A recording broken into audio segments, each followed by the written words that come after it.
Good morning, everybody. I'm here to talk about artificial intelligence. And in the storm of artificial intelligence that engulfs us, how do we retain our human agency? And the route to get to that agency is something very close to us. It's our breath. Breath is the natural intelligence in the storm of artificial intelligence. To briefly talk about artificial intelligence, it's something that has been around for 75 years when Alan Turing talked about whether machines can think, but it only became public about 3 years ago when ChatGPT was launched. As all of us know, after that, over the 3+ years, we've seen the capabilities of artificial intelligence grow really scaling up initially every quarter, then every month, then every week, and now practically every day. We see models, we see applications, we see agents becoming more and more powerful, autonomous, and that's the age we live in. A few days ago, Elon Musk tweeted that 2026 will be the year of singularity. Singularity is this fabled notion when machines become as good as humans in some, if not all respects. So while all this is very exciting, it also raises a lot of questions.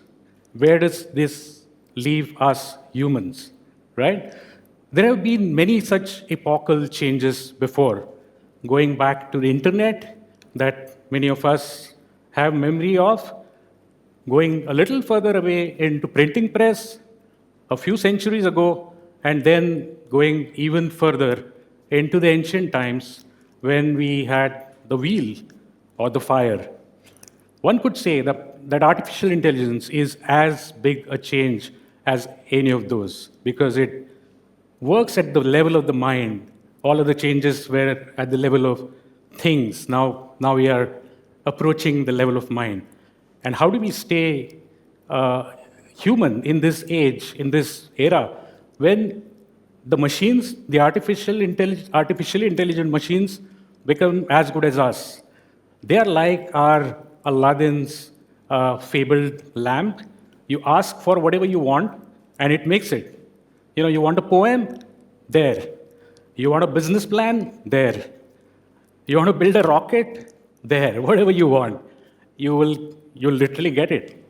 So, is that going to overtake us? I think the key to that is something which is close to us. It's inside us. It's our breath. And I realized the power of breath with my own personal experience, which I'm going to narrate. A few years ago, I was traveling back from US to India. Incidentally, I had attended an event of Singularity University. I was kind of tired because I had not paid attention to my sleep, my diet, etc. in that period. I was so excited, kind of building the future and so on and so forth. And so I was a bit tired when I got onto the flight and I immediately went to sleep. And it was a long flight. In the middle of the flight, I suddenly woke up.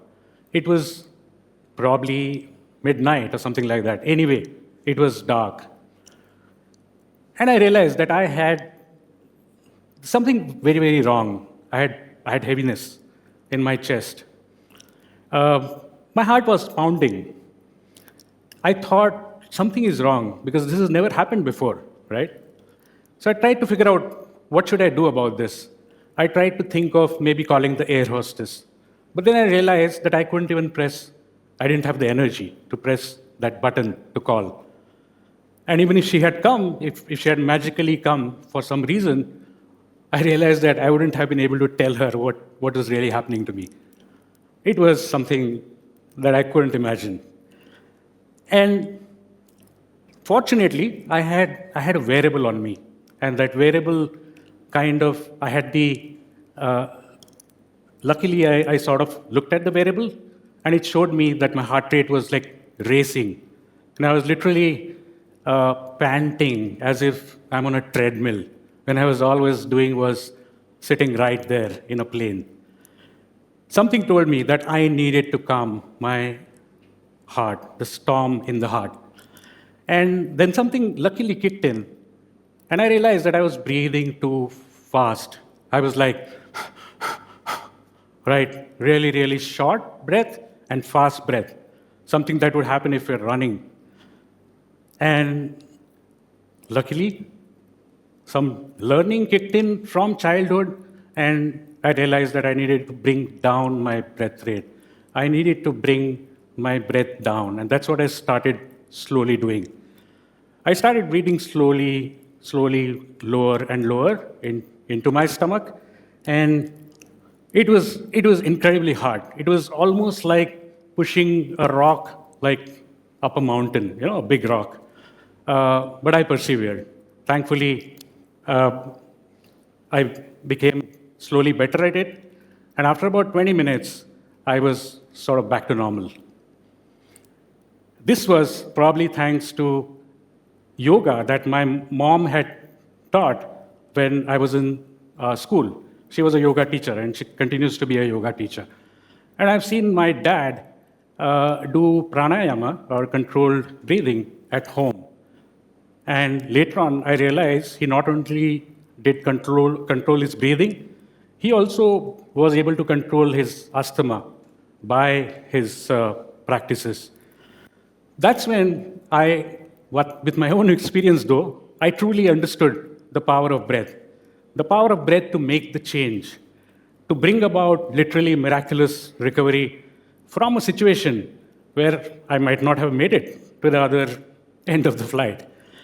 Uh, and this is something that has been celebrated over millenniums. Like every ancient civilization talks about breath, whether it's Chinese, Indian, obviously. Going even into Greek or Latin, the word for breath is always the word which signifies energy. It signifies life. It's the connection, in some sense, to the, if one can call it, to the universe. Because they say that when the universe was born, we don't know about Big Bang, but when the universe was born, there was sound and there was light. And that sound is really the vibration. And that vibration is the breath. So we owe our breath to the time, in a way, before the sun, the stars, the moon, and all of us were born. So we ignite that connection when we breathe. Every breath we are essentially renewing our life and living life. So if that's something that the breath does as an incoming breath, then how does that help in the era of AI? Clearly, what we need is we need agency. We need agency on our own mind. In that Aladdin's magical lamp, we need to know what we want, and we need to know what we should not ask for. And that is the awareness that breath brings us. Looking at it even from a science perspective, breath is something which was celebrated long time back in the ancient civilizations, but it also started getting more and more noticed in modern science.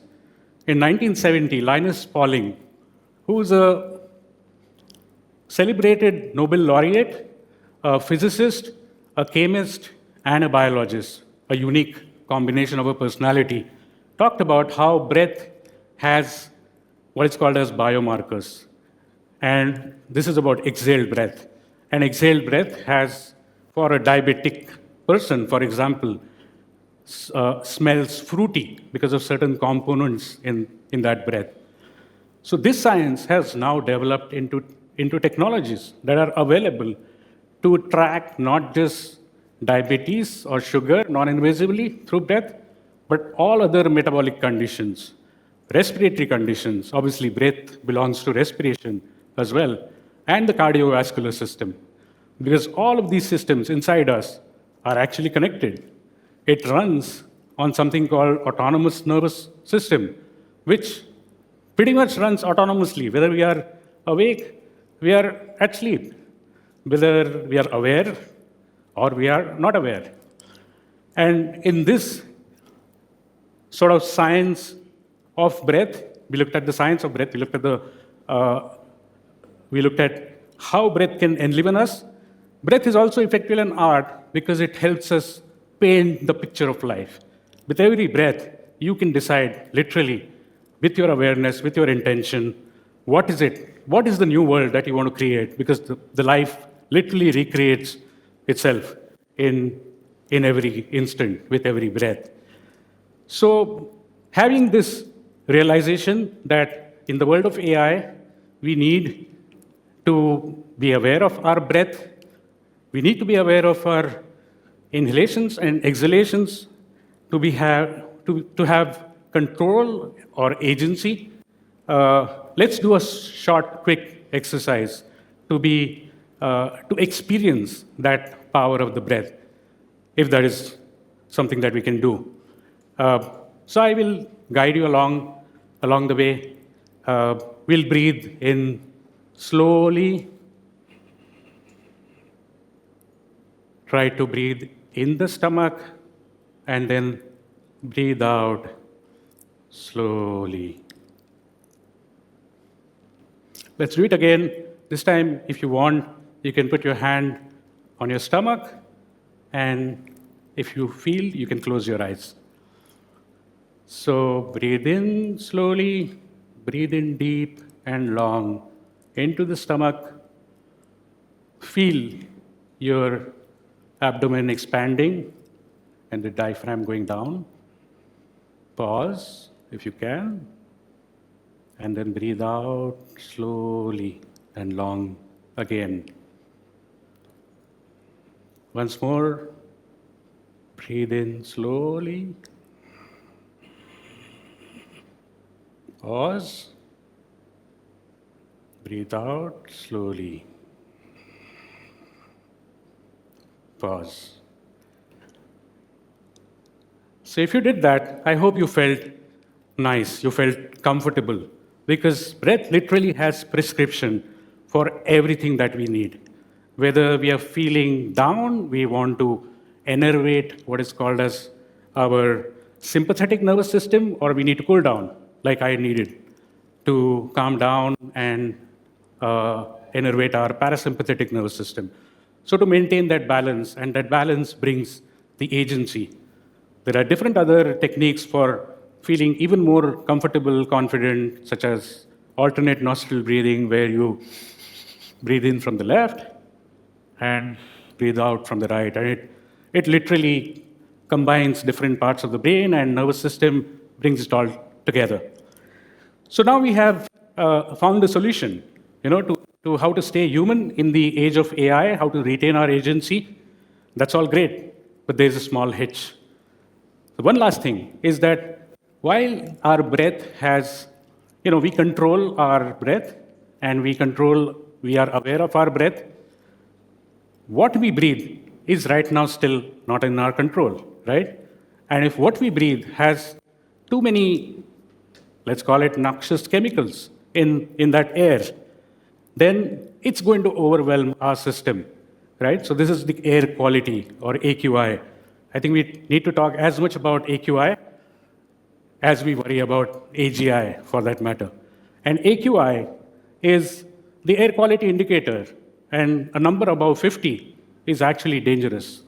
It's bad because it allows these small particles called PM 2.5, particulate matter 2.5, enter our breath through our nose, through our lungs.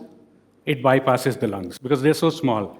And then they enter into our bloodstream, into our cells, mitochondria, which are the energy-producing engines, which make ATP from our breath, which is the reason why we can grow as an organism at a cellular level and at a whole human level. So this pollution effectively can corrupt. While we can use breath to hack our metabolism, this external influence of things which are on the surface of it not in our control seem to have the power to destabilize us, because it can also then give entry to viruses. Those viruses find it easy to get inbound on these particles, and then we have COVID. We have the cytokine storms, and even if not that bad, we can have allergies, chronic allergies, chronic inflammations, stress, etc., all of which we are very capable, we are very aware of. So to be aware of our environment, to be aware of our breath, and the next step is to then notice the breath quality and the air quality around it. And just like we have the agency to remain human in the age of AI, we also have the agency to change what we don't like in the world. If the AQI levels are very high, it doesn't take much for us to talk about it. We can tweet about it, we can share it, instead of seeing it as something that we can't do anything about. Remember, it's a human choice. We are on a blue planet Earth, which is very, very beautiful. We are not on desolate Mars, where we can't control the environment. These are man-made choices, human-made choices. So we can bring in our agency to change the environment around us. So not just what's inside us, but what's outside us, which ultimately affects what's inside us. So to bring it all together, let's become aware of our breath to remain in control in the age of AI, in the age of magical AI, being able to leverage the power of AI. And every time we are aware of the breath, also let's notice the quality of the air. And let's talk about it. Whether you're a student, whether you're a teacher, whether you're a businessman, politician, whether you are a housewife, write about it, talk about it, make AQI visible. Let's all come together with our breaths, joining our breaths, to make the planet and ourselves far, far better, build a better future for all of us, and literally one breath at a time. Thank you.